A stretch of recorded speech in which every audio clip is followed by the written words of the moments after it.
The Book of Judges, chapter 19, from the New King James Version. The Levite's concubine.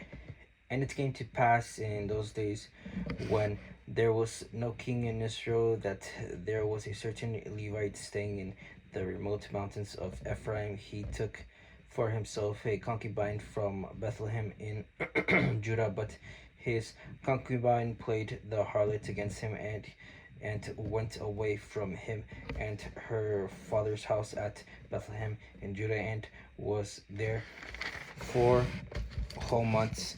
Then her husband arose and went after her to speak kindly to her and bring her back, having his servant and a couple of donkeys with him. So she brought him into her father's house, and when the father of the young woman saw him, he was glad to meet him. Now his father-in-law, the young woman's father, detained him, and he stayed with him 3 days. So they ate and drank and lodged there.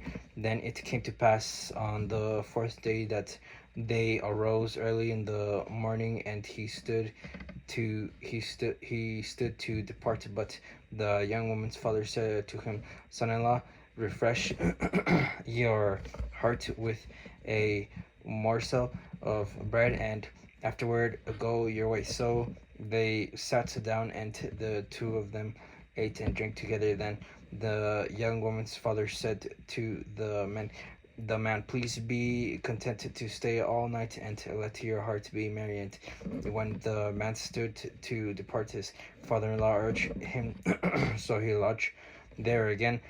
Then he arose early in the morning on the fifth day to depart. But the young woman's father said, "Please refresh your hearts." So they delayed until afternoon, and both of them ate. And when the man stood to depart, he and his concubine and his servant, his father-in-law, uh, his father-in-law, the young woman's father said to him, "Look, the day is now drawing toward evening. Please spend the night. See, the day is coming to an end. Lodge here, that your heart may be merry. Tomorrow go your way early, so that you may get home." However, the man was not willing to spend the night, so he rose and departed, and came opposite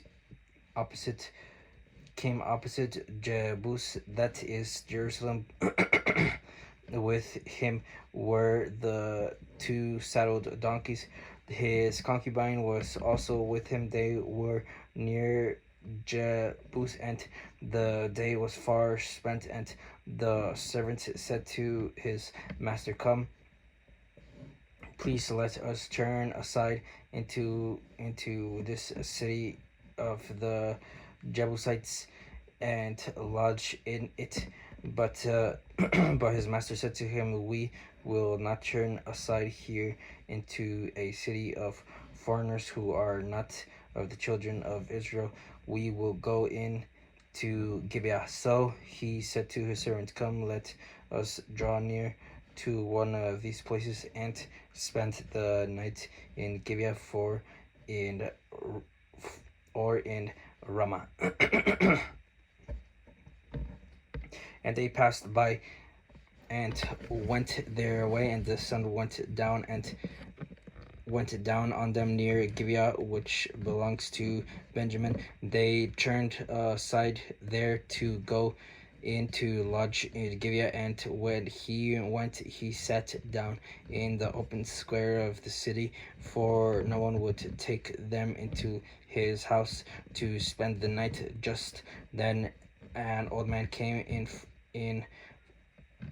from his work in the field at evening, who also was from the mountains of Ephraim.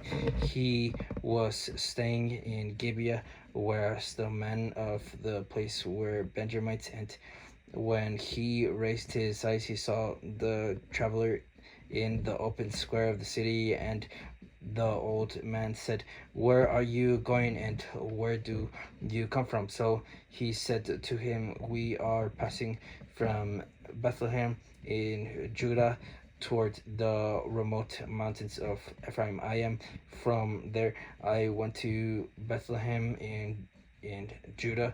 Now I am going to the house of the Lord, but there was no one who will take me into house, although we have both straw and fodder for the donkeys, and bread and wine for myself, for your female servant, and for the young man who is with your servant. There is no lack of anything. And the old man said, peace be with you. However, let all your needs be my responsibility.